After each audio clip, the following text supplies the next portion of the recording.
This is A's Cast Live, your comprehensive look at the Athletics. Leaping at the wall, it's gone! A towering drive into center field by Rooker. And 29 other MLB clubs. A judgy blast. All rise. Here comes the judge. Swung on, hit high, hit deep to right, away back into the second deck. Bobby Witt Jr. becomes the first shortstop in Major League history to have two 30-30 seasons. Shohei Ohtani starts the 50-50 club. Join us as we take you inside the baseball universe, from humidors to walk-off dingers to Hall of Fame talk. We have you covered. Spend your afternoon with us, only on A's Cast Live. Here's Chris Townsend. Good afternoon, everybody, and welcome to Opening Day. That's right, Opening Day 2025. It is finally here. We've talked so much about it. Our journey since we ended 2024, what we did this offseason, what we still were able to provide for you, going to Dallas for the winter meetings, going down to spring training, everything that we've worked for, it finally comes down to right here. This is a very important day in A's Cast history.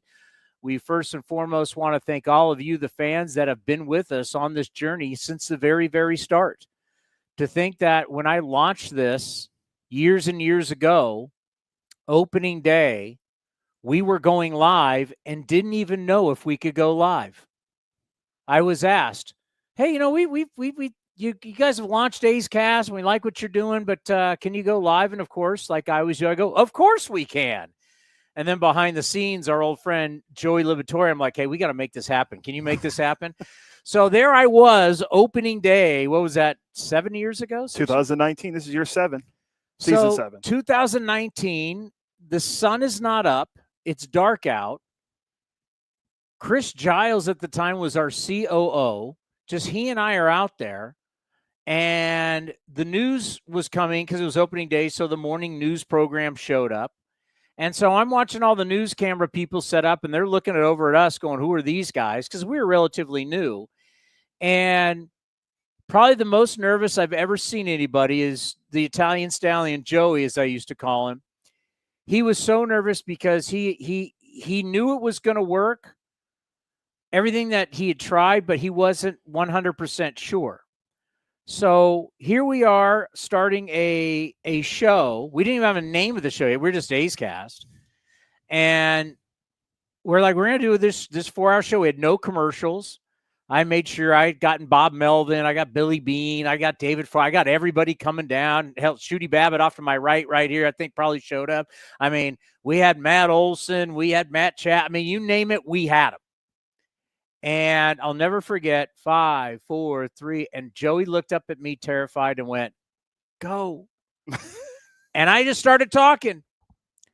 And he had no idea. He's like, I think we're on the air. And he walked away and got on his phone to listen to A's Cast. And when you went on to A's Cast and he could hear my voice, he knew our live broadcast was working, and he gave me the thumbs up. And that was really the birth of A's Cast Live so many years ago. We had no idea. I promised the higher-ups we could go live. Didn't really know, but it's always like, I'll make it happen. And we made it happen. And 7 years later, here we are today. Some of you are listening to us. Some of you are watching us. Later on today, we'll be debuting a new show called A's Cast on NBC. So you think 7 years ago, we didn't even know we could go live on streaming. We're now going to be a part of a cable television show / A's Radio Network / A's Cast Streaming. That there's no way you cannot watch or listen to us pre- and post-game show now on A's Cast. And it was really cool. I still get Xfinity. I'm a dinosaur. I still get cable. I still support this building, by the way, that we're in. If you go to the guide, and you go to the guide now, and it says A's Cast a half hour before first pitch, and it says A's Cast after the game. And Shooty Babitt, who is off to my right now, is going to join us in about 10 minutes. Paul Hembekides, our stats guru from ESPN. You see him as a television personality. on the show Get Up every single morning, Monday through Friday on ESPN. But he's the guy that provides all the research for Monday Night Football, Sunday Night Baseball. He's the man. Hembo, award-winning author now. Hembo will join us at 5 o'clock. He's got a certain aim, maybe winning the American League Rookie of the Year. That's correct. That's what he texted me earlier. Is that what I'm hearing? Yeah. Very high on this kid. We got to have our guy on, Dave Stewart. Obviously, honoring Ricky on opening day. We wouldn't be able to have Stu on opening day, but to have Dave Stewart and his perspective, and obviously an ambassador now for the organization, we wanted to lead off with the great Dave Stewart. And then we're going to end this show with the All-Star, a man that, you know, when you start looking at the numbers, I saw this number the other day, and it's just staggering. Mason Miller struck out 104 batters in 65 innings. Remember, we were tracking to see if he was going to strike out half the batters he faced last year. Because only like three, I think it was only like 3 pitchers have ever done that. One of them was Devin Williams most recently, I'm pretty sure, with the Brewers. He had a rough outing today in his first they got the win, but he had a rough outing for the Brewers. But yeah, I mean, we were tracking that forever. But yeah, 104 and 65, that's pretty impressive. 65 innings. You struck out 104 guys. And you're just and this was like, remember, he went into the season going, you know what, you're going to pitch out of the bullpen because we want to keep you healthy. And that's how it started. We didn't know. He didn't know. Nobody knew that he would be the closer. No one had any idea that he'd be in the All-Star game. I mean, because he was a starter. And there's guys that go on to be relievers who, you know, they start out starters and they go to be relievers, and it's a train wreck. It's a completely different deal. When you're a starting pitcher, you have a routine, which you do every 5 days, which you do in between starts. There's the mental, there's the physical, there's everything that you do. And then all of a sudden, you throw all that out when you're a reliever. You go down there, phone rings down, get him up. You got to be ready. 8 pitches, boom, boom, boom. You got to be loose, ready to go. It's a total different mindset. Would he be able to translate? Would he be able to do that? Let alone become an all-star and become this dominant. And now, really looking like one of the next stars in Major League Baseball. And you know, when you talk about the Grim Reaper, it gets into the 9th inning and you got the lead and Mason Miller comes out. Everybody in that dugout of the opposing team's like, uh-oh, we're in trouble. That was Chris Carey that started calling him the Reaper, right? Was that last year? Carey started calling him that on NBC Sports California. Is that what he called it? The Reaper? Yeah. Chris Carey, who will be back and joining us, doing stuff on AceCast a lot this year too. So a lot of big things coming up for us this year. So Shooty Babitt at 4:45, Paul Hembekides at 5 o'clock, Dave Stewart 5:30, Mason Miller at 5:45. Opening day is always so special, but you remind everybody, I know it's great, it's opening day. We have 161 games after this. Long way to go, but it's back. The journey is back. And this journey obviously is different. And the change in everything in our lives. I mean, once again, we're doing opening day from NBC. So not only is it the big change of for us, but more importantly for the organization, for the team, as the team now will just be referred to as the Athletics or the A's. You know, opening day will be at home, will be Monday in Sacramento at Sutter Health as they're working on the ballpark as we speak. Everybody's been up there. Like, the clubhouse is absolutely spectacular. It's going to be very intimate. There's going to be some great aspects of it. I mean, the change in the organization, the change in the culture of the organization, you're going to hear Mason Miller just bring it up, and I really didn't even ask him about it because, you know, I thought we were kind of past all that when we dealt with it in spring training, but still talking about Mark Kotze signing on long-term, Brent Rooker signing on long-term, Lawrence Butler signing on long-term. You know, a lot of people question, are you going to be able to get any free agents? Well, Luis Severino, the opening day starter for the Athletics, was the biggest free agent contract until Juan Soto signed. When we went to Dallas for the winter meetings, the biggest free agent contract at that point was Luis Severino's in baseball. And it shocked the baseball world. I'm sure during this series, we'll end up talking about maybe Shea Langoliers being maybe one of the next guys. With Kyle Raleigh signing, Alejandro Kirk signed his deal with the Jays, and then you see where Kyle Raleigh signed. So we're talking about a difference of about 40 plus almost $50 million of where kind of the low end and the high end is for an extension for a catcher. But yeah, things have changed dramatically, and it's all looking forward at this point. That's what we are doing. We're looking forward as an organization. I know at some point, I don't know if it's this year, but very, very soon, we will be doing shows from Las Vegas, and it'll be incredible what we have seen so far and what we'll be a part of. Cannot wait. And yeah, away we go. And it all starts today. Yeah, it was exciting. We were, before we came up here and before we talked with Mason, we were watching some of the games going on, like the Yankees and Brewers, and who else was playing earlier today? The Padres were playing, the Reds and Giants were playing, Pirates, Marlins. We were tracking Alcantara, and Sandy's back, so we were tracking that. My guy Sandy. By the way, Sandy Alcantara, a little note, didn't pitch last year at Tommy John surgery. He still has the most complete games in baseball going back to 2022. Think about that. He didn't even pitch last year. Going back to 2022, he still has the most complete games. Yeah, and seeing him back, I think he ended up walking 4, but he struck out 7. I think he went 5 innings for the Marlins. When I last looked, they were down 4-2, but I got text. So the Marlins ended up winning. Of course, the Pirates blew Paul Skeens' lead, so that's no shocker there. So that happened. The Orioles were pounding the Blue Jays earlier. We were listening to that. There was like game, 5 home runs hitting that game. There were Adley had 2, Cedric Mullins had 2. So yeah, it's great having baseball back and having it go on all day long and different times. I know people probably aren't happy about that, but I love that there's different times of the day. There's baseball going on, which is great. All right, let me ask you a question. You ready for the first cheap shot of the 2025 season? Yes. Ask me how the Angels did today. How the Angels do today? The Angels lost to the White Sox 8-1. How did that no cell phone thing work in the clubhouse? At least Wash? At least they scored a run. Hey, we lose 8-1 to the worst team in baseball on opening day, but no one got to use their cell phones. Hey, at least everybody got to really sing Kumbaya on opening day, play cards, and no one was on their cell phones. The new policy continues. Well, for the regular season. I showed it to you while we were on our way up here. I showed you, but you heard it. Mike Trout got hit in his first plate appearance. I was like, oh boy, like if he gets hurt first at bat of the year, Angel fans are going to start saying, well, season's over. But yeah, they lose 8-1, and I don't think that's the start they're looking for, playing the White Sox, who have historically the worst win total set in Vegas ever at like 53.5. Shooty, ready to go? Let's get Shooty Babitt on. Shooty Babitt is going to be joining me later on today.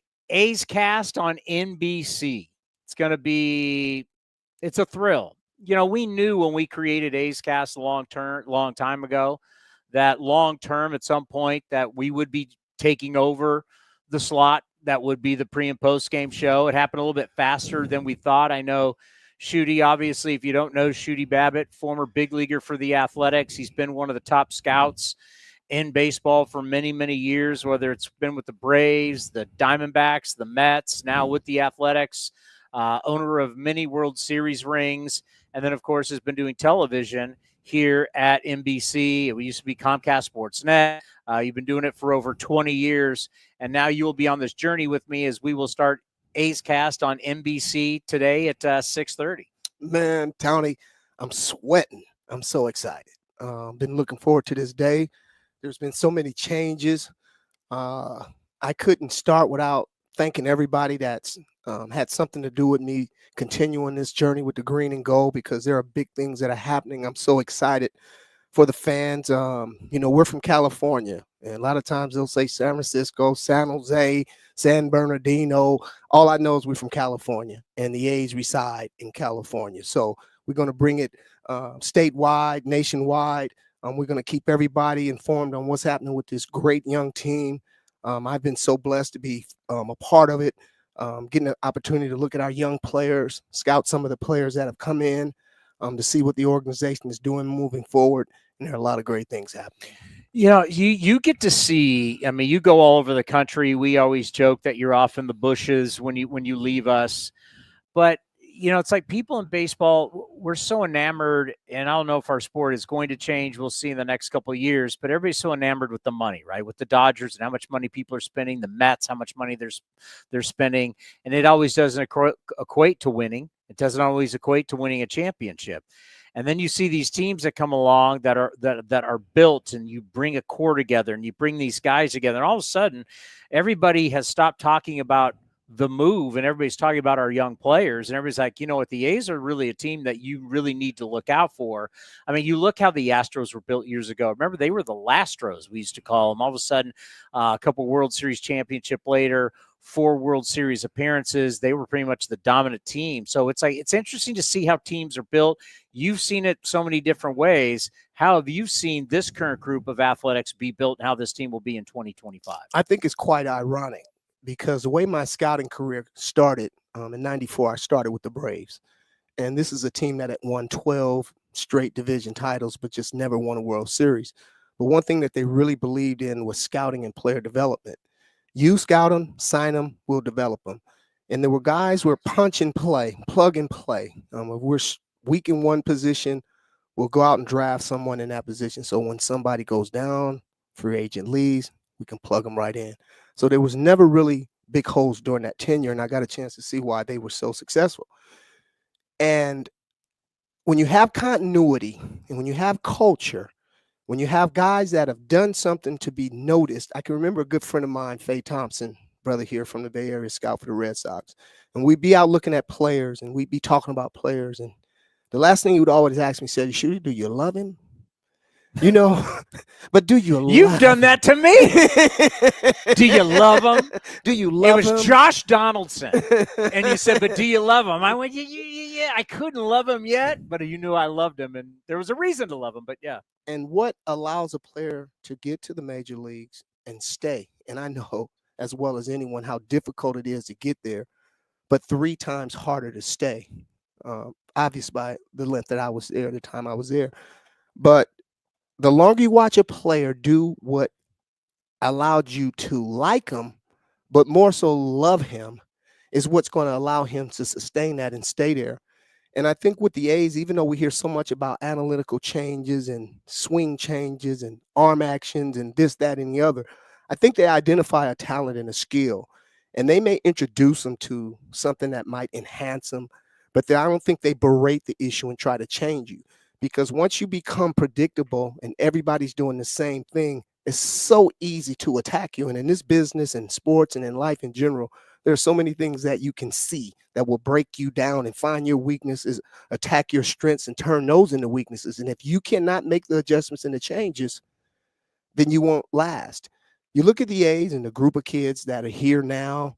Most of them played in the minor leagues for a significant amount of time. I know there's a little fast pace for some of them, but the good ones normally get there quickly, and you have to just get in the way and don't mess them up. So real interesting. I sent you Mike Petriello, MLB.com, friend of the program. Love having him on the show. He is a real analytics guy. He did an article. I sent it to you and Steve Sachs, and you were like, we've always known that. Where it's about how getting the barrel out and reaching the ball earlier than letting it get deep, to where at one point there were a lot of players who talked about letting it get deep, where now with all of this data that we have, they say, no, you don't want to let it get deep. If you want to hit bombs, you got to get the barrel out in front.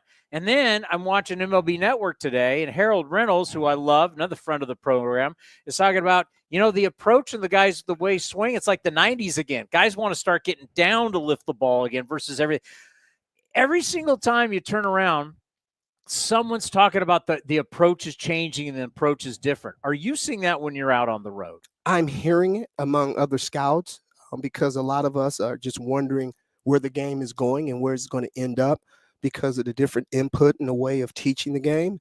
But I'm old-fashioned, man. I'm a dinosaur. I've been around some of the greatest to ever set foot on the grass. And I sit there and listen to these guys. Or as a scout, I sit there and I watch the way these guys prepare and watch the things they do. The Tony Gwynns, the Rod Carews, the Barry Bonds, the Alex Rodriguez, the best who have ever done it.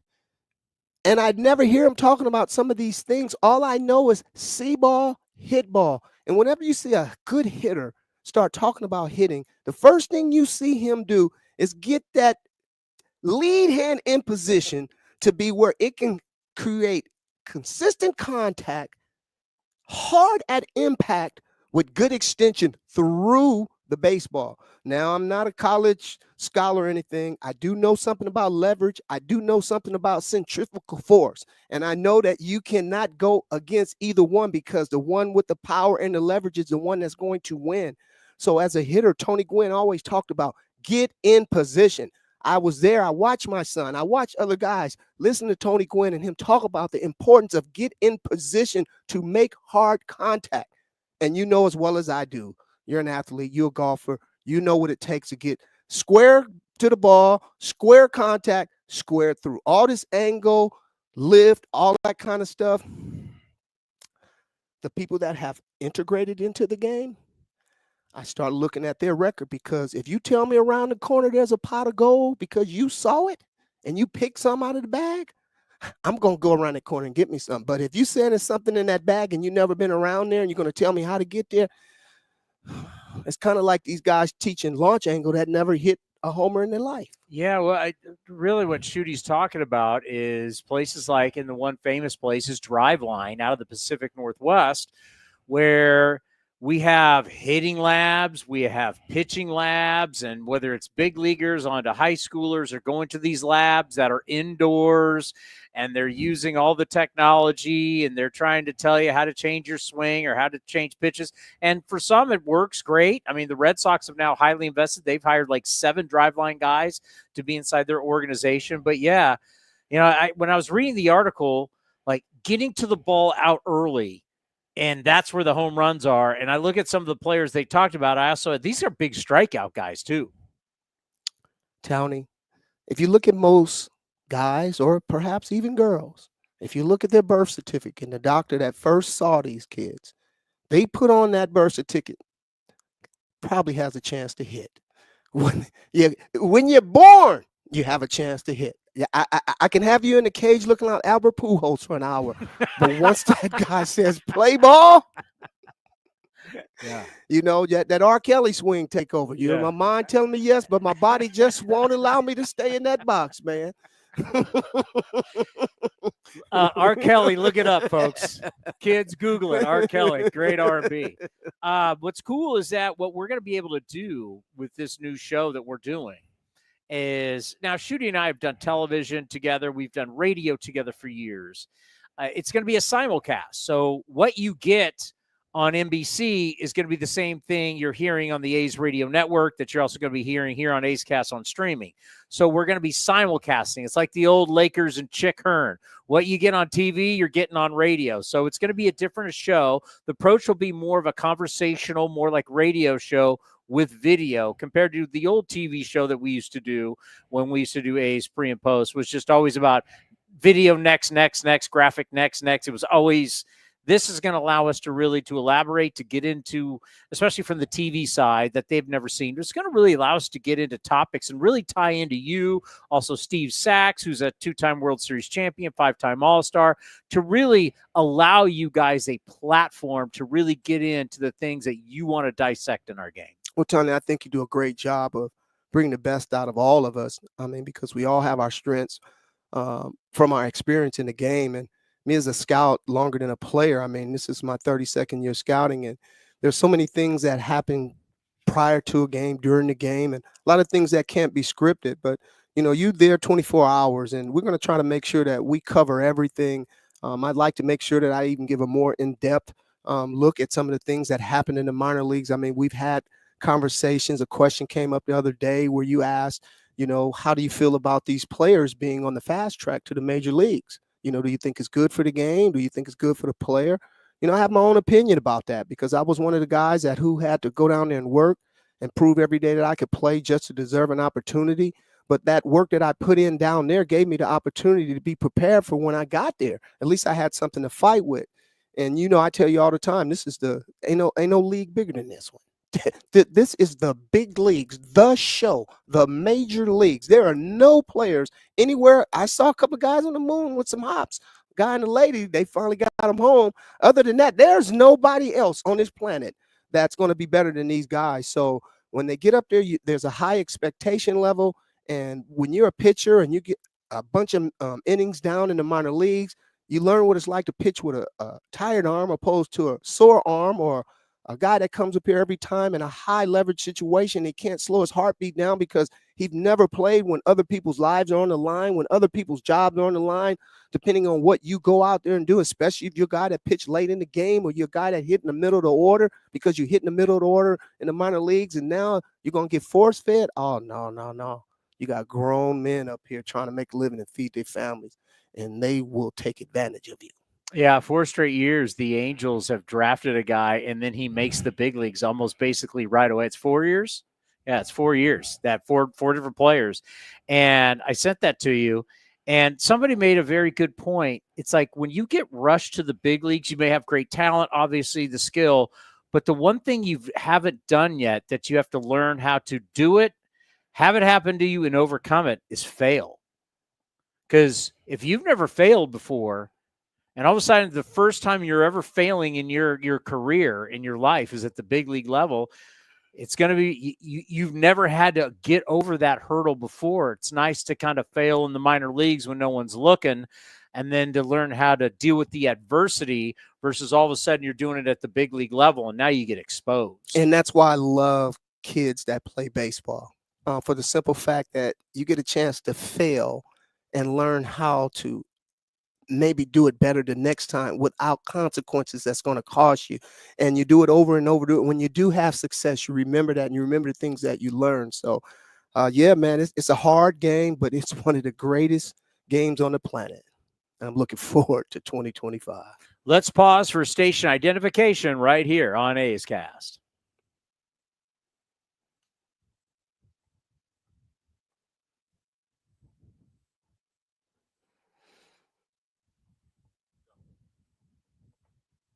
How about that?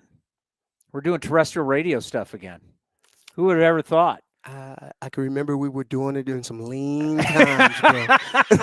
Hour after game, we still talking about the pitching. We had great years. Like 12 was a great year, 13, 14. But that's the funny thing about, really with baseball too, is that so many different teams, everybody wants to be great every single year. And some teams, like the run that you were on with the Atlanta Braves back in the day when it was 14 straight years. But the reality with most things is you're good for a few years, and then all of a sudden you're not for it, and then, it goes in cycles. All right, it happens today, my friend. The journey starts today. A's Cast on NBC. Let's go. A lot of people picking us to win the American League West. Let's make them right. It's going to be a fascinating season to watch all of the change. There's a change in culture, and we're a part of it, and it's going to be great. Coming up next, Paul Hembekides from ESPN. The great Hembo joins us on A's Cast Live. Here's the pitch, and it's a hit. Folsom Lake Ford has stepped up again, winning the Triple Crown Award, Ford Motor Company's highest honor. Now 7 years in a row, Folsom Lake Ford is a top sales leader in the U.S., along with being top in customer satisfaction in sales, service, and finance. Now that's a home run. Don't miss the huge savings on your favorite models at your truck headquarters. Folsom Lake Ford in the Folsom Auto Mall.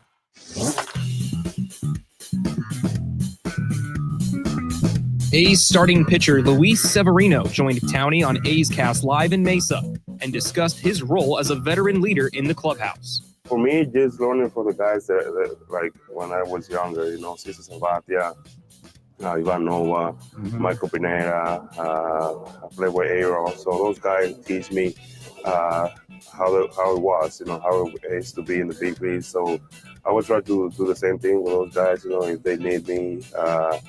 When my first year, I was trying to impress everybody, so right now it's just, trying to get ready for the season. So if I need to talk to those guys and let them know, you don't have to be 100% every time. You don't have to go 100% every time, When we need you to go 100% out there and pitch, that's the day you want to compete. So don't go out there and go crazy and try to get hurt and taking ground balls or trying to catch a fly ball that you don't need to. So just to, let them know what I learned while I was younger. You can watch the full interview at youtube.com/athletics or listen at athletics.com/AceCast.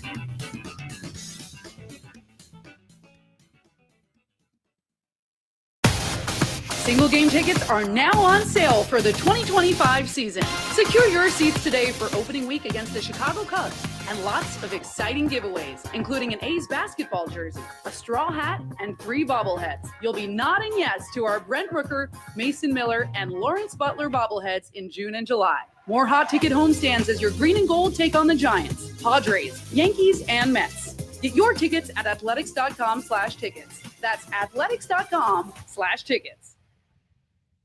Kick off the week with some weekday baseball starting Monday, April 7th through Wednesday, April 9th when the San Diego Padres head to the ballpark. Catch their only trip up to Sacramento this season. Check out available seats, suites, and pricing at athletics.com/tickets. A's All-Star Mason Miller joined Towney on A's Cast Live to talk about the responsibility getting the final 3 outs in a game. It's exciting. That's the time of game. Everything that's went into it is building to that point. And usually when I'm in. A's Cast Live continues from NBC Sports. Here's Chris Townsend. All righty, Paul Hembekides is going to join us in a moment from ESPN. He's on the morning show Get Up. He's an award-winning author. I mean, everything from Monday Night Football to Sunday Night Baseball, everything he does for ESPN.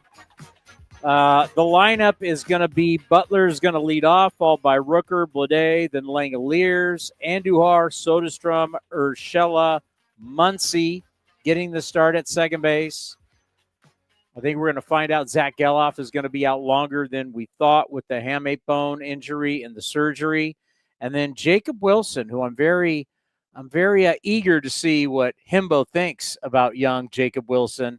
But from ESPN, I don't know what ESPN would be without this guy, the great Paul Hembekides. Hembo, how are you?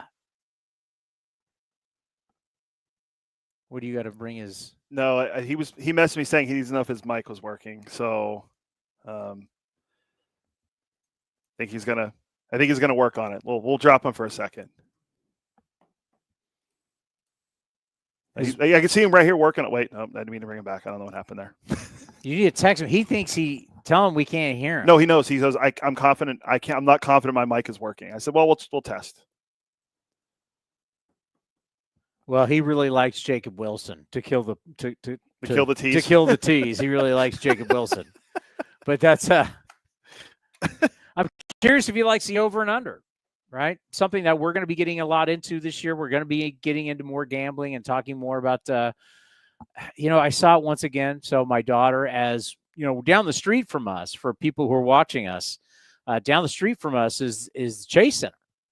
And the college basketball tournament continues here in the Bay Area, the Sweet 16.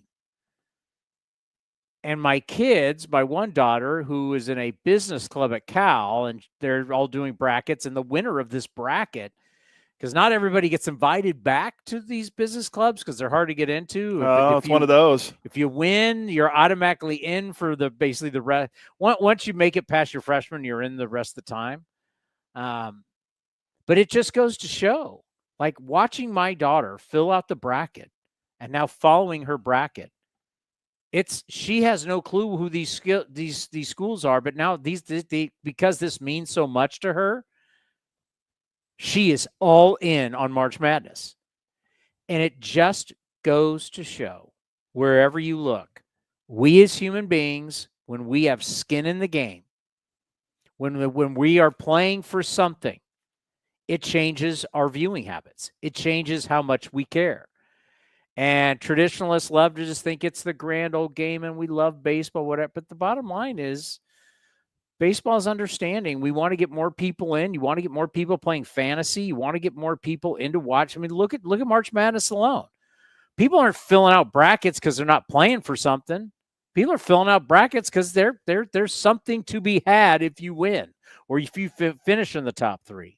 There's a reason why so many people play fantasy football. Baseball's got to tap into this, and they know it.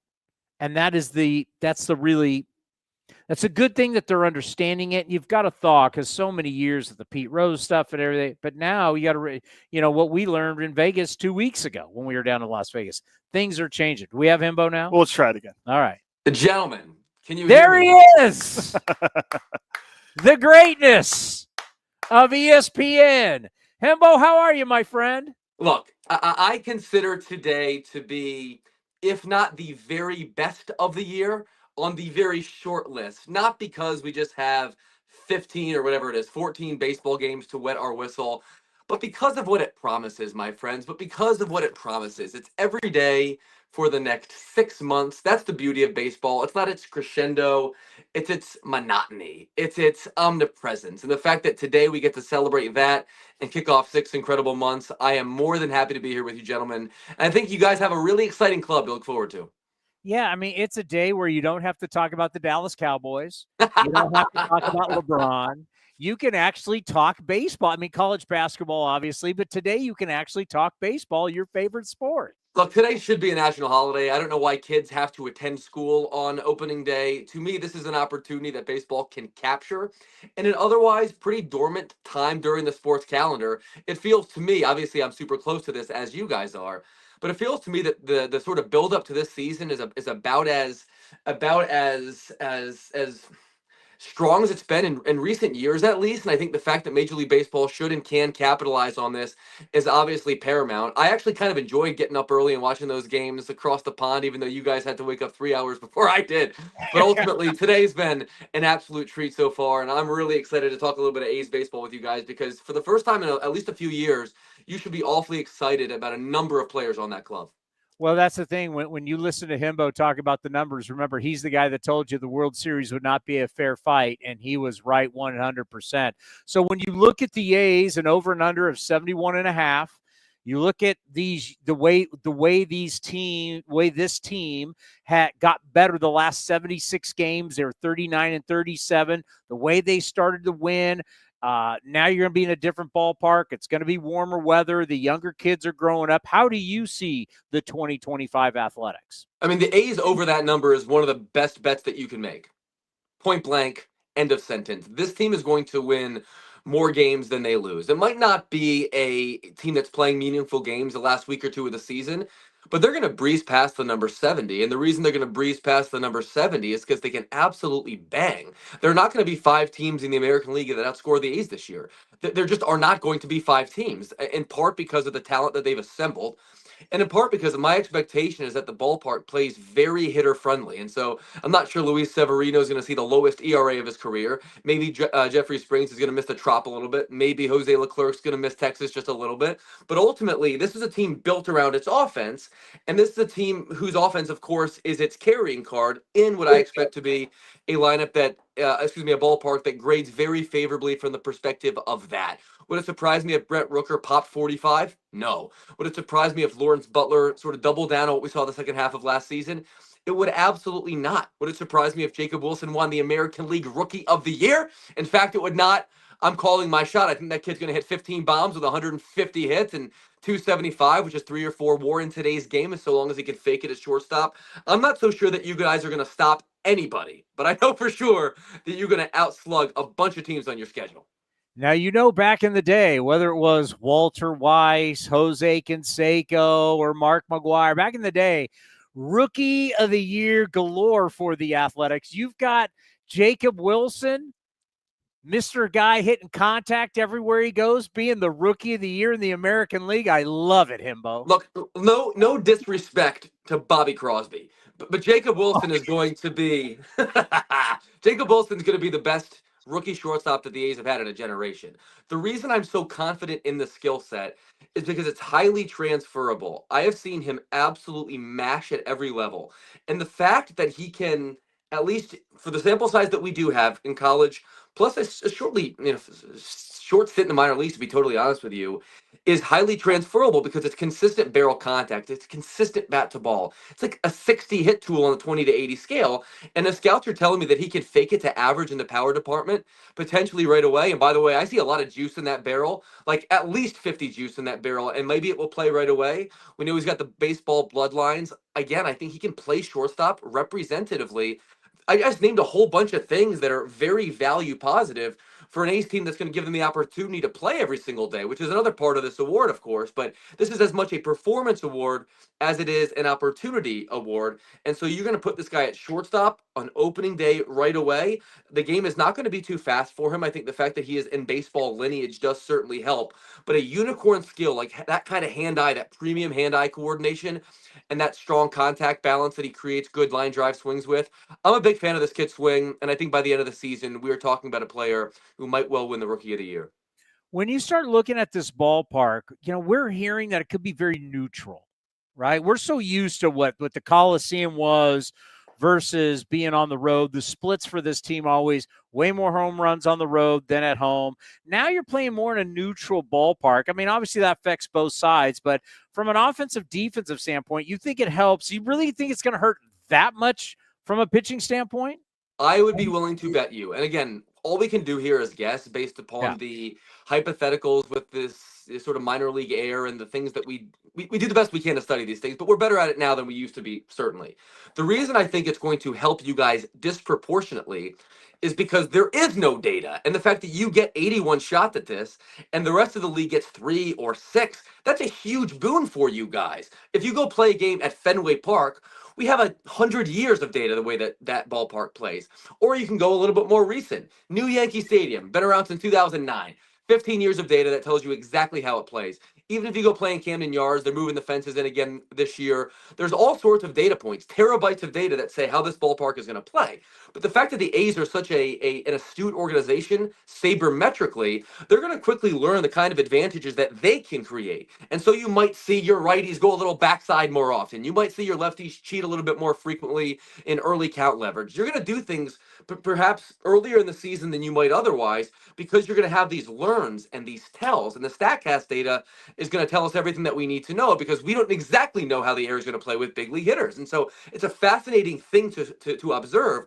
But the fact that you have the first crack at this while the rest of the league is going to play at most, 2 series there, to me is an enormous benefit for a club that is built around its lineup.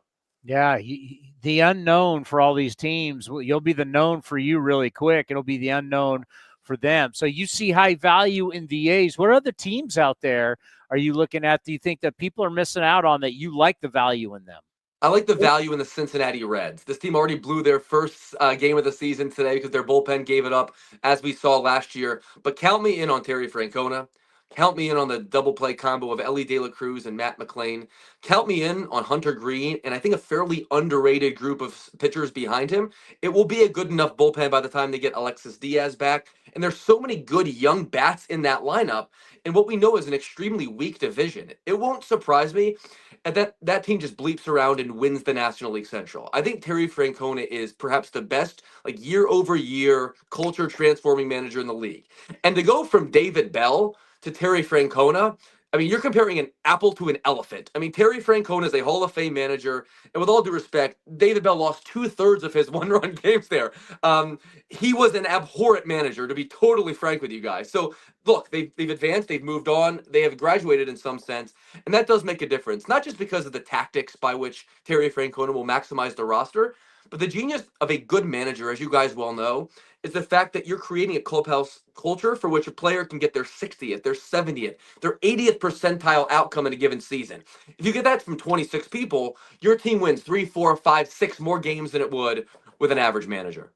So when you start thinking about a team repeating, we haven't seen a National League team repeat since the Big Red Machine.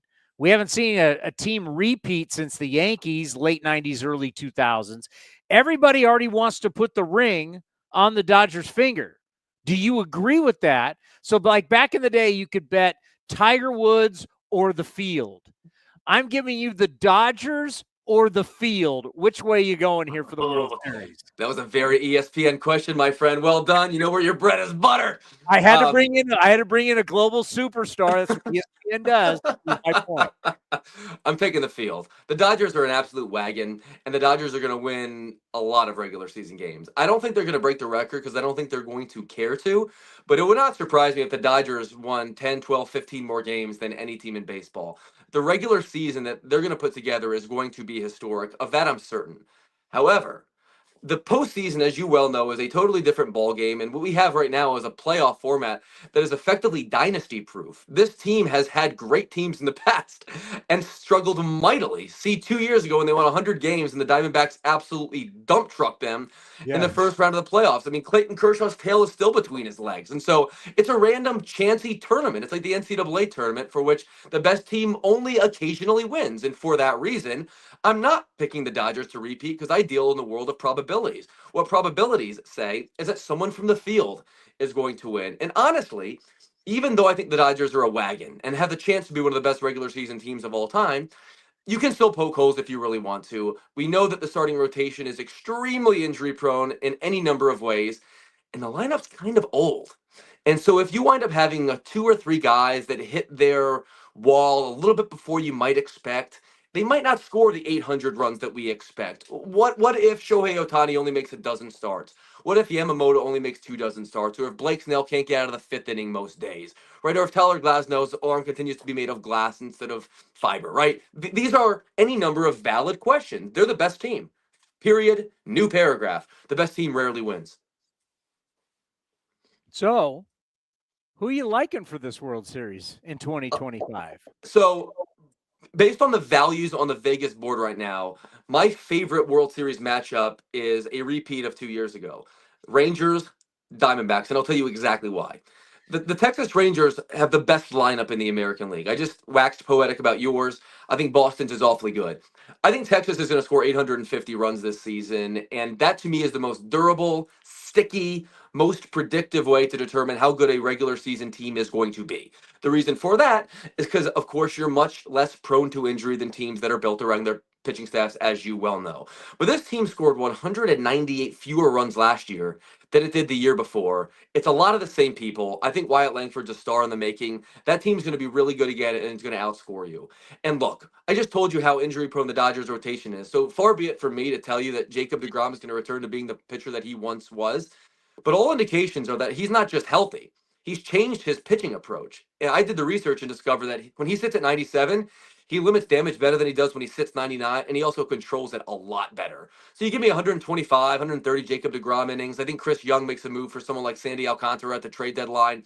That team's going to win the American League. And I think the Arizona Diamondbacks are a sleeping giant out west. They led the major leagues in runs scored last year, my friends. They added a top 10 starter in the sport. They've done a lot of nice smaller things this offseason too that I really favor. You know, you replace Christian Walker with Josh Naylor. They've kind of tidied up their bullpen a little bit. That team is going to mash. And by the way, Jordan Lawler, one of the top prospects in baseball, is going to impact the big league club this year.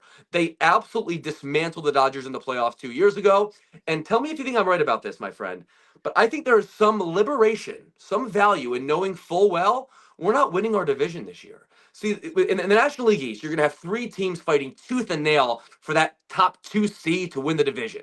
The Diamondbacks can play for the wild card series, for that best of 3. They don't have to worry about it. If you finish 1 game behind the team that wins your division or 20 and you make the playoffs, it doesn't much matter. There is liberty and freedom in that, guys, and I think that's going to go a long way in sort of in taking pressure off the Diamondbacks. I'm not a pressure person. I think most of those things are media tropes that don't actually mean something. But you know, if the Dodgers are sitting at 111 wins with a week to go, that's going to be a conversation. Meanwhile, the Diamondbacks are sitting at 88 wins, sitting pretty, ready to line up in their chambers. Corbin Burns and Merrill Kelly and Zach Allen ready to flamethrow on the Dodgers in the second round of the playoffs. That's so interesting because last year they didn't get into the playoffs. There was 3 teams. They ended up losing out, being that last spot. So they already know what it's like to get to the World Series as a wild card team. They know what it's like to be there at the very end and lose out because of, well, the strength of this and strength of that. You lose out. So they've been in this scenario to where some teams wouldn't be comfortable. I could see 3rd straight year, this is something they're very comfortable in. Let the Dodgers win. They got more talent. But in a short series, we can take these guys out. It makes sense. I'm telling you right now, buy stock as much as you can possibly find in Corbin Carroll. Corbin Carroll, in our little baseball tonight preseason draft of things, I got the 4th pick for National League MVP, and I took him. Corbin Carroll, from the day that he came up, was a star. And the first half of last season was ugly. But I heard you in your prior interview talking about the value of struggling. He didn't really do it in the minor leagues. He got through those last year. but it's plus power, it's plus speed. He can go get it in the outfield. Corbin Carroll has an excellent discernment of the strike zone. I think he's a superstar. I think he's a 6 or 7 WAR player, and that's really what gets you far. I mean, obviously, we have seen across baseball, and your club used to do a great job of this, of finding those 1, 2, 3 WAR players that help get you there. But when you have a player like Corbin Carroll who makes that big of a difference, and I think if you get 150 games out of him, he's an MVP finalist type. I really do. That is a player that everyone in the baseball world is going to know everything about 6 months from now. I guarantee it. Well, since you guys, if you guys do talk baseball, it will be about either the American League East or the National League East, and you will forget about you won't, but your compadres will. My compadres, yes. The East, AL, NL. How you seeing it? NL to me looks like it's going to be a crazy fight. Yeah, the National League East is a grinder of meat. I favor the Phillies by a game or 2 over the Braves, who I favor by a game or 2 over the Mets. Ultimately, I think the Phillies have the best rotation in baseball, without any shade towards Arizona or Seattle. You're going Wheeler, Nola, Sanchez, Suarez, Walker, Luzardo, and Andrew Painter. You're going to be hard pressed to find a better sextet, if you will, than those guys. I mean, that to me is the great equalizer for the Phillies. It's a rotation with high volume and high efficiency, and that's going to provide you the chance to win every night. And that's the value of having a value positive starter every single night, because as you know, across baseball, with all the pen days that we see and all the short stints that we see the starters throw, like, you're not getting a lot of that. You're getting a lot of, okay, we have to punt this game. And when you have starters that are that good, you're just providing yourself a 40% chance to win every game. Like, I don't mean to nerd out on and go probabilistic on you, but there's enormous value in that. And I think the Phillies are going to win more games than any in that division. But the Braves are a playoff team. I would give the Mets something like a coin flip to get back to the playoffs too.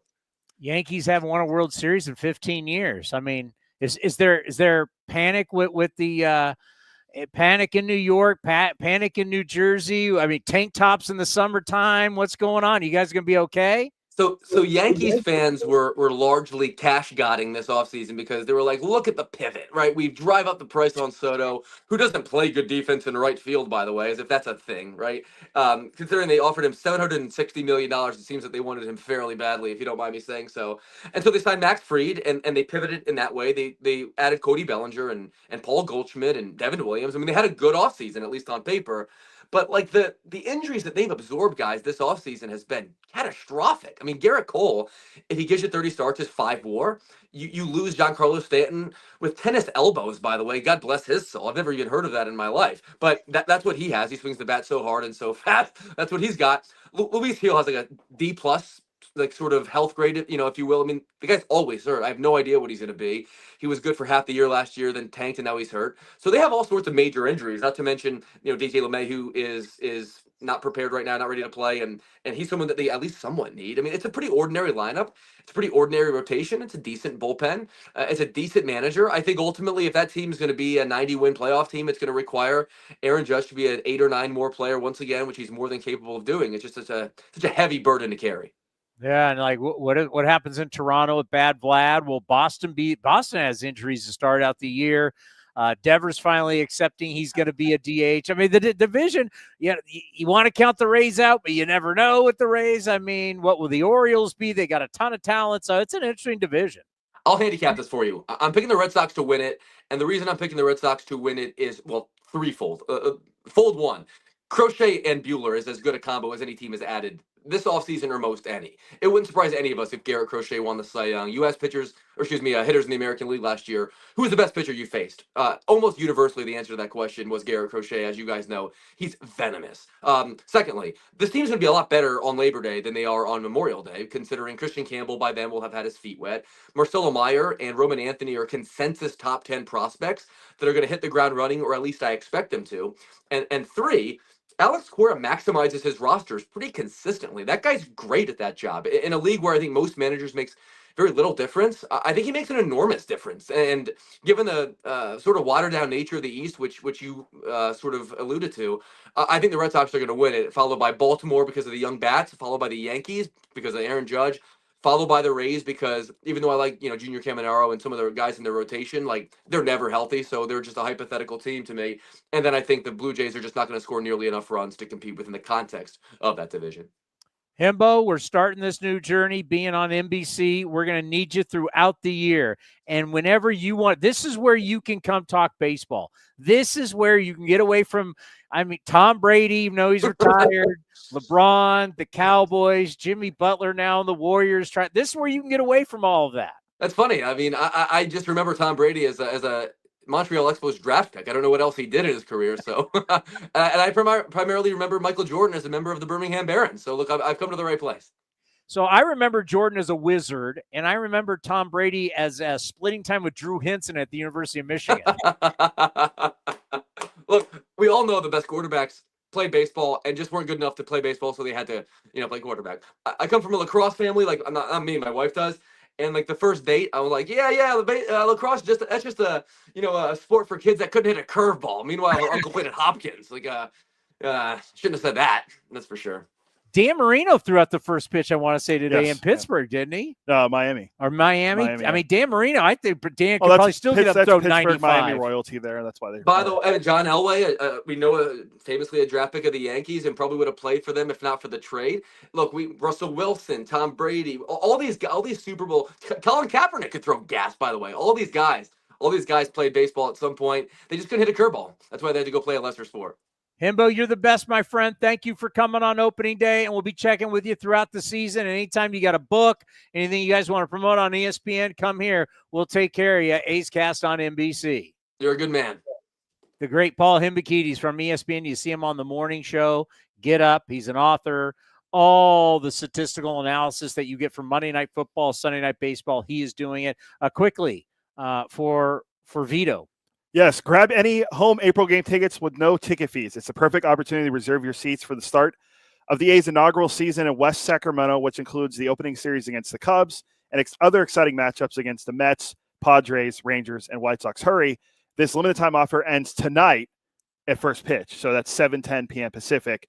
Athletics.com/fan-free to get the fee-free ticket. Sorry, fee-free. Athletics.com/fee-free. To get your tickets with no fees. One of the great big game pitchers in the history of Major League Baseball, an A's Hall of Famer, and now officially back with the Athletics, the great Dave Stewart will join us next right here on A's Cast Live. Single game tickets are now on sale for the 2025 season. Secure your seats today for opening week against the Chicago Cubs and lots of exciting giveaways, including an A's basketball jersey, a straw hat, and 3 bobbleheads. You'll be nodding yes to our Brent Rooker, Mason Miller, and Lawrence Butler bobbleheads in June and July. More hot ticket homestands as your green and gold take on the Giants, Padres, Yankees, and Mets. Get your tickets at athletics.com/tickets. That's athletics.com/tickets.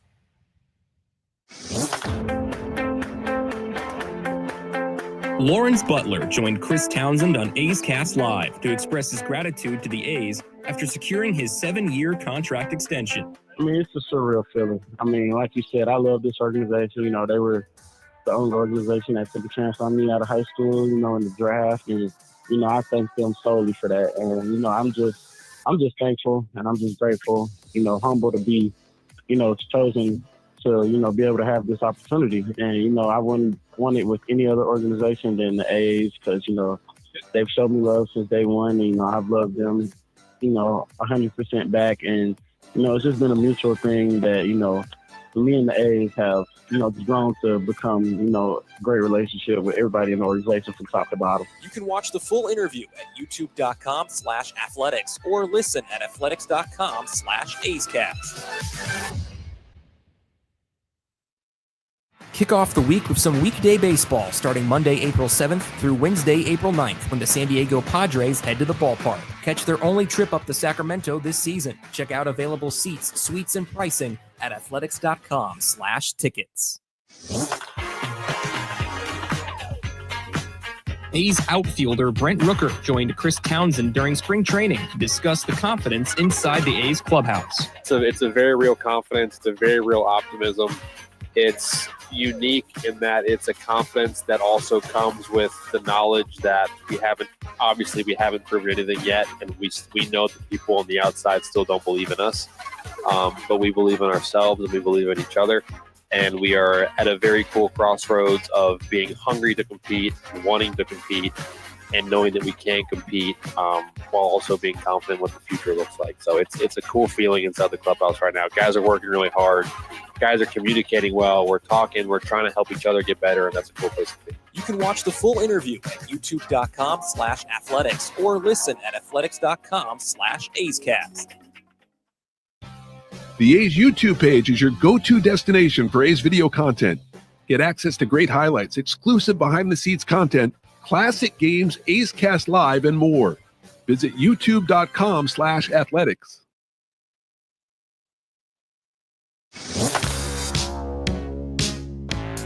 A's Cast Live continues from the studio. Here's Chris Townsend.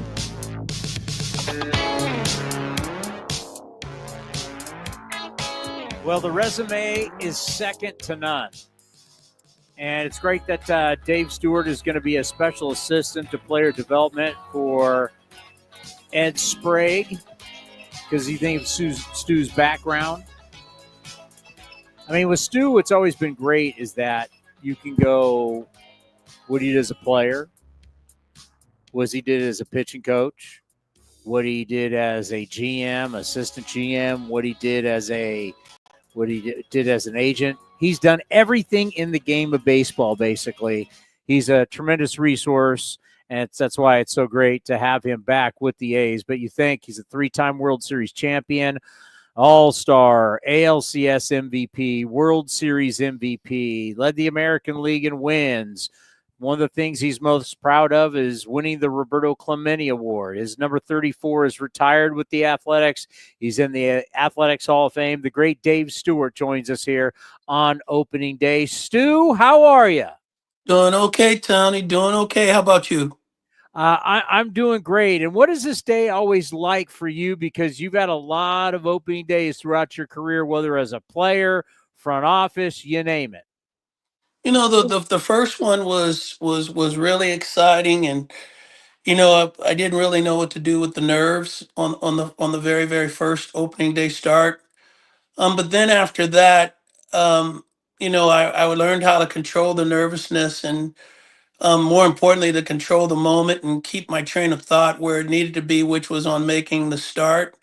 But if I'm being totally honest, I was nervous 36, 37 starts in the year. I mean, every start made me nervous. And if it didn't, you know, I would probably have felt like I wasn't really a player because, I mean, you've got to have some nerves when you're starting a baseball game, when you're playing it and when you're starting and when you're being involved in it. You know, it's funny, you know, we can talk about, you know, after this, there's still 161 games. It's a long season. But there is something special when you get called out onto the baselines and there's the bunting. It's the start of this very long, special journey. And if you can play the game for a long time like you did, you get a lot of those journeys. But there is just, we know it's going to be a long deal. There's just, I love how we celebrate the very first one because I know it means a lot after a long winter for a lot of people to finally have baseball in the game back. I mean, that's the beautiful thing about it. You know, on opening day and in most situations, you're going to have a packed house. It's going to be a full house. I mean, and from a starting pitcher standpoint, you want to give your team the best opportunity to win that first game, to put that best foot forward. And so it's an honor, and it's an honor to be named the opening day guy. No question about it. And to keep getting it year after year after year, that definitely means something. How great is it for you? I know we addressed this a little bit down in spring training. Now it's the start of the season for you to be back and be in player development with the Athletics. You know, the player development is where it all takes place. These are the guys that you teach them how to play the game, correctly, and they take those things and they bring it to the major leagues. And you know, I think at this time in baseball, when players are getting called to the big leagues so quickly, I think I have a better chance and I have more impact on an organization at this level than at the major league level. And I do get a chance to hang out with the big league guys. Matter of fact, I'll be there opening day for the 3 days, but I do get a chance to hang out with those guys. But I think the most sincere impact organizationally is going to be at the minor league level. And you talk about opening day and game one, going to honor your boyhood friend and teammate Ricky Henderson, and everybody's going to wear his number, and we're going to celebrate Ricky. Just what does that mean to you, and what do you think it'll feel like at this celebration? I know it means so much to his family, to you, everybody who grew up with him. It's going to be a very special day. Yeah, and it should be. I mean, Ricky Henderson, without a doubt, is the greatest player in Oakland A's history, in A's history. And to be able to celebrate him opening day, and from what I understand, there's going to be different celebrations and different things to remember him by throughout the year. I think that is a great honor to and a great tribute to Ricky and his legacy as an A. Yeah, to try and have more players play like him. I mean, you're never going to have his swag. You're going to never have his confidence. But when you talked about a player that, this is a game, it's about winning baseball games, and how can you affect the box score? How can you affect the game every single day? And the way Ricky could beat you with power, he could beat you with speed, he could beat you with defense. He was just brilliant on the base pass, being an all-around play. We need more. Of course, we'd love to all have a bunch of more Ricky Hendersons. We're going to have that. But that kind of style, hopefully, is getting more back into our game. Yeah, well, I mean, fortunately or unfortunately, the blueprint is broken for Ricky Henderson's. I don't think that there'll be any more of those coming along the way. I mean, he impacted the game in so many different ways. He can beat you in so many different ways, and he's a once in a lifetime type player. There are going to be players that are going to be able to impact the game, and there are players. I mean, Juan Soto just had a great contract given to him with the New York Mets. You look at Aaron Judge with the Yankees. You've got Ohtani. I mean, there are players in this day and time that do things that are tremendous and are tremendous for their teams and outstanding for the game to have fans come out and watch. And so, that's the great thing about baseball. We all play it. After we take the uniforms off, there are other players that will take our places and hopefully continue to honor the game and treat it with the respect that it deserves. I think about everything that you've done in this game. And then when you said you think you're better suited to help these guys in the minor leagues who are getting pushed up faster, how much is that just what you've done, what you've seen, you've been there, done that you think that's where you really help them? It's more than just what you do on the field. It's also all the stuff off the field. Well, I mean, when you're in development, what's needed more importantly, because all of these players are here because they're talented. What's missing when they come to the major leagues is the mentality and the tutoring, the education of what it's like to be a major league player, how major league players go about their business, establishing a routine for success on a day-to-day basis. Those are the things that I can be helpful with. And those are the things that I have, I think, a real, what I would call a broadside view of those things, because I've been around great players that have passed those things on to me. And I believe that I can, do those things for some of the younger players that we have coming through the system. Boy, these kids are coming quick, Dave. I mean, it's like, it's not even a year. It's just a handful of games in the minor leagues. They haven't really learned how to fail yet. Does that scare you a little bit, how fast guys are coming?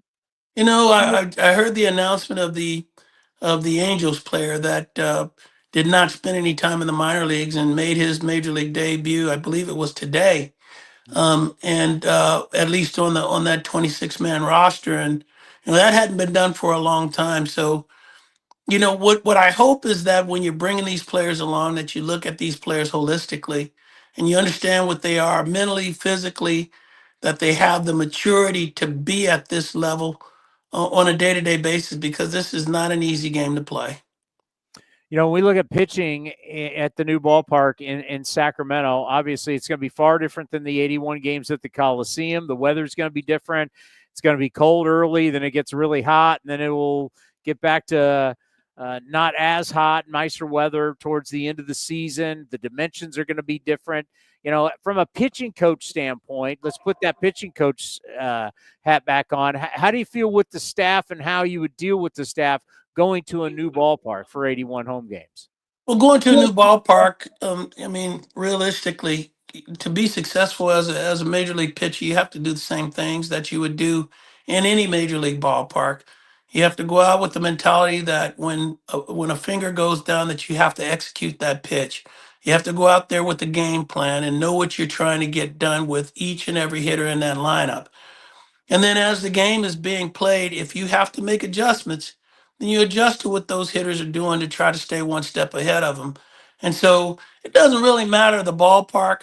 It matters the mentality and the preparation that you put forth to be successful during the course of that single game. Well, I got to tell you, seeing you down at spring training in that uniform, boy, you still look good in the uni, Stu. Hey man, what I'm trying to do, Tony, is to continue to look like I played. That was a thing that one thing that Reggie Jackson said to me that I always kept is that, it can be 10 years from now, 15 years from now. I'm hoping that when I put that uniform on, that people will say, yeah, that guy, he played baseball at one point. How did it feel just putting it back on and strutting on out there with the players? I enjoy putting the uniform on. I enjoy the green and the gold, the colors that we wear. Putting on that uniform for me is like putting on a badge of honor. The period of time that I was allowed to play in that Oakland A uniform, we had some great teams. I had some great teammates, and there were some great memories. To just put that on, it brings back a lot of the pride that I carried when I was actually in my playing days. Well, I'll tell you what, you're one of our organization's greatest of all time, and we're going to be calling you a lot since you're back in the fold, Stu. We'll be calling you a lot with some advice and some tips and all the things and all the wisdom that you can bring to us, not only the players in the minor leagues and the big club, but what you can do for us here on A's Cast. We always appreciate it. And then when there is news about, potential ownership, we'll always be here for you too. Well, I appreciate that, Tony. And, I always look forward to spending time with you. And so I appreciate you having me on. Be well, my friend. We'll see you in Sacramento. Take care, Tony. The great Dave Stewart. I don't talk about this much, because you're not supposed to. But I was nervous when I did TV with him in the beginning. I mean, it's Dave Stewart. I mean, it's like when I first at our old station when I did the weekly show with Jerry Rice. You're like, it's Jerry Rice. It's Dave Stewart. You're talking about greatness, right? I used to do stuff really early in my career. I did a few shows with Rick Barry. I was young, and it was like, you got to do a show with Hall of Famer Rick Barry. And I'm like, oh my God. I mean, it's like these guys are legends, right? So even though I'm supposed to be like, I'm doing a show with Dave Stewart, no big deal. When I was in high school, Dave Stewart was the man. I was a pitcher. He was Dave Stewart. I mean, it was Stewart against Roger Clemens. I mean, that was must-see. That was like, that was like the fight. It was like a pay-per-view fight. You wanted to see Clemens versus Dave Stewart. I mean, that was the deal when I was growing up. And then all of a sudden you look over and you're doing television with him. You're like, man, that's Dave Stewart. Like we used to sit, we weren't in this where we are. We're at NBC right now in San Francisco. We were in another conference room, but it would just be Dave Stewart and I watching the A's game together. And I'm just like, I'm sitting here watching the A's game with Dave Stewart, and I could ask him any question I want and he would answer. I was like, that is badass. So yeah, there's still the fan in me. And there was the time you asked him a question. I thought Dave Stewart was going to turn around and deck you. It was like, it was awesome. We're arguing about if Zach Greinke is a Hall of Famer or not. It's like, you're with Dave Stewart. You're doing television with Dave Stewart. It was a big deal for me. It was always like, even when we get to interview him, right? It was like, and it, like to have Ricky and like when we were doing, when you get Raleigh Fingers, right? Still the great story is when Raleigh Fingers called me in the hotel room and the hotel phone was ringing. I'm like, who the hell's calling? Because the only time the hotel phone rings is when you're about to get kicked out because you're getting too rowdy, right? And I haven't done that in years. But all of a sudden, my hotel phone rings in Arizona. Where were we? I think we were Embassy Suites in Mesa or whatever we were. And I pick it up. I go, hello? Chris, how you doing? It's Raleigh Fingers. I'm like, Raleigh Fingers is calling me. On a landline. On a landline at a hotel room. I was shocked that when you said Stu, I totally get it with Stu and Jerry Rice and all that because of the aura, the greatness. I figured you'd be fearing for your life like I was with Jack Morris when you did stuff with Bill Romanowski. Bill Romanowski was yeah, I did Raiders pregame with Bill Romanowski for years, and that was wild. He has stories. It was wild. It was wild. I remember he came into the studio. Fans loved him too. We'd be out at the Raiderville, Bud Light Raiderville, and there'd be thousands of Raider fans that are screaming Romo, and it was wild. I remember the one time he came into the studio and he guess what? He parked his car illegal, and it wasn't me. He made one of the interns go down, and he's like, "You need to move my car." And Romo's a massive man. Yes, like he is like he played more games. He played more games at linebacker than anyone in the history of football, and kids have a game. And he's huge, and like you could see how like no one would mess with that guy. He would literally. Some things I want to throw out there real quick before we get to Mason Miller. Just some things for our friends down in the desert to look at. Do you realize the Rays are going to play 19 of their first 22 games at home in Tampa? Yeah. At the George Steinbrenner? The home opener for them is tomorrow. Okay, so you do realize that. I saw it, but yes. But do you know what that means on the backside? They play a lot of road games in here. That means 53 of their final 84 are going to be on the road. You may want to be playing some Rays baseball if you're for our friends in the desert. You may be into some Rays baseball early. Because late, it could be bad. How about the Red Sox? The Red Sox play 30 games in 32 days to start the season. They only have 2 days off. And they already got a bunch of guys hurt. So at what point can the Red Sox, as you look maybe 2 weeks into this thing, are out of gas? I'm not saying you're out of gas for the season, but you play a lot of games early. It catches up to you. Yeah, especially for a team that, with Devers, who's now DHing and saw that stuff they're dealing with, and you got young players like Roman Anthony. Yeah, I mean, playing that many games in that short amount of time is pretty grueling. And another note for our friends in the desert, the Blue Jays, who lost today to the Orioles at home in the home opener, 32 of their first 35 games come against teams that were at or above 500 last year.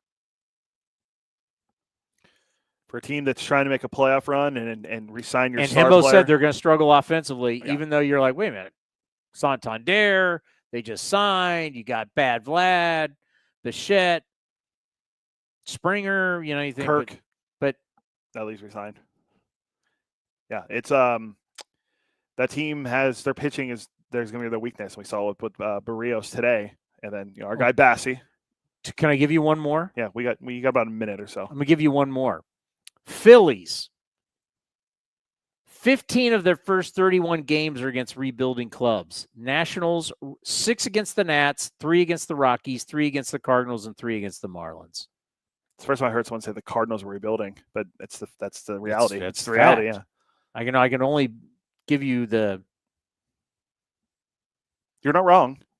That's the Phillies should jump out to how many games is that though? Their first 6 series. We'd say 15 of their first 31. 15. So they should be against those teams. They should probably go 12-3, maybe. You would think. Is that being too generous and winning that many games against those teams? I mean, the Nats are going to be better. I mean, they got got full year of James Wood, Dylan Cruz, Keibert Ruiz. Whom else am I forgetting? C.J. Abrams. Like that team's coming. I don't know if it's this year, but they're coming. So the Phillies should get off to a fast start if they want to win the NL East because that division's stacked, not in their favor. You want to go to Mason Miller now? Yeah. All right, here's the plan. So we're going to have Mason Miller for you. Then we're going to have Johnny D and Ken Korak. We'll have a pregame show for you. And then at 6:30, we will launch A's Cast on NBC, a simulcast that you'll hear television mixed with streaming, mixed with terrestrial radio. And then we'll be back for the post-game show. A's Talk is back. The number 833-625-2278. We'll be taking your phone calls after we do the half-hour A's Cast on NBC. Here we go, my friend. Good first day. Good first day. Mason Miller, the All-Star closer, right here on A's Cast Live. A's Cast and A's Cast Live. Mason Miller is with us up in Seattle. What is it like this opening day? It's a little bit different than the ones you've had in the past as a pro. It is. Yeah, we got some excitement. Not that opening day is not always exciting, but we got big expectations for this season. So we're just excited to wrap up spring training, get up here, and start playing some meaningful baseball. What is the off season been like, and the lead up to this season been for you, since this was not about rehabbing, this was not about trying to get healthy, this was not figuring out whether you can be a reliever or are you a starter? You knew exactly your game, your health is great. What was it like going into this camp, into spring training, and now going into opening day? I try to approach it similarly. I always come into camp trying to prove something, earn my spot. But yeah, to your point, I did know what my role was. I felt good coming into camp, and really it was just all about getting us ready for today. Spring training is a time to get your body right and get ready for the season. Some guys are trying to make the team. Some guys are just trying to get themselves ready for opening day. So I enjoyed it. I still like to go out there and compete. I think that's a switch that none of us can turn off truly when you get out there, no matter what your spot is, So I had a pretty good camp. Ended on a little bit of a sour one, but excited to get rolling. So when you took over the role as the closer, right, it's the finality of the game, right? I mean, in ballparks, there's fireworks going off. Everybody's got a rock song, some type of thing to fire everybody up. When did you start to fall in love with the juice of being a closer and ending the game? You always like that juice. I mean, in college, you'd have to go a complete game as a starter to get to it. But, there's nothing that beats that feeling of getting the final out of the game, high-fiving all your teammates and getting into the locker room with a win. So, I've liked the big moment. I've liked it. I think I've been able to keep a pretty even head about it, though, and I think that helps me have more success in that role, that I don't get too high or too low. I just know that if I get 3 outs, I got the job done. It doesn't have to be pretty. I don't have to be perfect, but it's you either got it done or you didn't, and I think there's something liberating in that. Have you worked at all this offseason on what it might be now, a new ballpark when you're coming in the ninth inning? Do we have a new song? Anything new that we should be looking for when the A's come back home to take on the Cubs on opening day in Sacramento? No, same song. I figure why change it? It seemed to work pretty well last year. So new venue, obviously, and that'll be a learning experience for myself and everyone else too. So we're excited about it. We got to check it out a little bit these past couple of days before we made it up to Seattle, and I think we're really excited to get down to business and play these 4 games in Seattle and then have our home opener in Sacramento. Yeah, for all you pitchers, it's kind of an unknown. I mean, some guys had played there in AAA when they were taking on the River Cats as aviators. So guys have played there, but what we hear, and I don't know what you've heard, what you expect, is it's going to play, the ballpark will be more of a neutral for offense and for defense and for pitching. It'll be more of a neutral ballpark. Yeah, I don't think there is anything that can compare to the Coliseum as far as pitcher friendly. So obviously we knew it was going to be a small step down from that anyways, but I mean, it's a big field. It's not like it has a short porch or anything like that. So I think just how the weather affects it over the course of the summer will be the biggest change. We're used to the Bay Area weather where it's pretty even keel all year, and in Sacramento it's going to heat up. So that could help the ball fly more. It could be some more humidity that knocks the ball down. There's really no way to tell until we play it with big league hitters in the box. Yeah, we're hearing it's going to be really cool early, then it gets really hot, and then it cools down at the end of the year. So it'll be interesting to see what the 6 months look like up in Sacramento. For you, though, when you talk about adding pitches, you've had multiple pitches because you're a former starter. A lot of talk this offseason and a lot of talk in spring training about bringing the changeup back out. What would you like to implement and be a little different this year to show hitters? It's just another wrinkle. I threw it down the stretch last year and had some success with it, largely just because it wasn't in the report, I feel like. So if I can get it to the point where I'm throwing it enough that hitters are thinking about a third pitch, I think that just allows my primary pitches to play up. So, I'm not giving away any secrets or anything like that. And I probably will see how things go. But it's exciting to have another weapon in the pocket and, another wrinkle, if you will, for hitters to try and beat me. Yeah, it's a great field pitch. I mean, it's basically you're changing your grip on your fastball, and when you have the ultimate confidence in it and the way it way it comes out of your hand, it looks exactly like a fastball to hitters. I mean, as a starter, it's almost it's a must to have a changeup because you want to change speeds. But now adding that, what do you think that will do for you from a standpoint of, especially when you get into what people think as fastball counts? Yeah, if you use your changeup effectively, it not only keeps them off balance when you throw your changeup, but it allows your heater to play up too. You know, the more often you can get guys caught in the middle between speeds, the more success you're going to have. All right, let's end on this. What are your expectations, or what are the expectations of the guys in the clubhouse? Because everybody outside of you is very fired up. Take us inside the clubhouse. What's the talk been? I mean, the talk is game by game. You know, we're coming in with the expectation to win every single day. And I think just with the guys that are in that locker room, that, you know, I think that sentiment is more widely shared and believable. You know, we're competitors, so we've always shown up trying to win every day these past couple of years. And just you can start to see a little further off into the distance and start dreaming on it a little bit and thinking about what could be. But at the end of the day, it comes down to the game you have today, and you play that game before you can worry about the game tomorrow. So, you know, I'm going to try to stay in the moment and live day to day and just put our best foot forward each game. And I think you can say that you guys learned something in those last 76 games where you guys were over 500 last year. You learned something. You started to learn how to win and how to bring it every single day. Exactly. Yeah. It's contagious. It's contagious.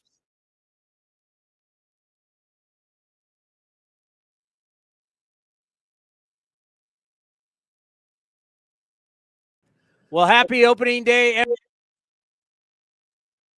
Not sure what happened there with the Mason Miller interview. I apologize on that. I will post the full interview on YouTube later tonight as we get closer to opening day and first pitch in Seattle. Real quickly, because I only have about a minute left before we kick it over to Johnny and Ken Korak for a little mini pregame show before A's Cast on NBC debuts with Chris Townsend and Shooty Babitt. The A's are playing in Seattle, and they are going to honor both the Mariners will honor Ricky Henderson tonight, which is really cool. And Ichiro will be throwing out the first pitch. The newly anointed Baseball Hall of Famer will be throwing out the first pitch. The A's, a lot of expectations going into this year. It's a very exciting time. They finished last year 39-37 over their last 76 games. So the hype around this team internally and around everyone else is exciting, and I can't wait for the season to get started. Don't forget, after the game, A's Cast on NBC with Chris Townsend and Shooty Babitt, and then A's Talk with Chris Townsend on Talk 650 KST, and A's Cast will be coming to you. You can call in 833-625-2278. And don't forget, up until first pitch, fee-free tickets, athletics.com/fee-free. Thanks for everyone for watching. We'll be back tomorrow here on A's Cast Live. When it comes to knocking it out of the park, nobody beats Folsom Lake Ford. Folsom Lake Ford is a 7-time Triple Crown Award winner, Ford Motor Company's highest honor for being the best in customer satisfaction in sales, service, and finance. Step up to the plate for our biggest selection of new Ford models, including the legendary F-150, on sale now. Shop Folsom Lake Ford, your truck headquarters in the Folsom Auto Mall, FolsomLakeFord.com. That ball is out of here. This has been a presentation of The Athletics.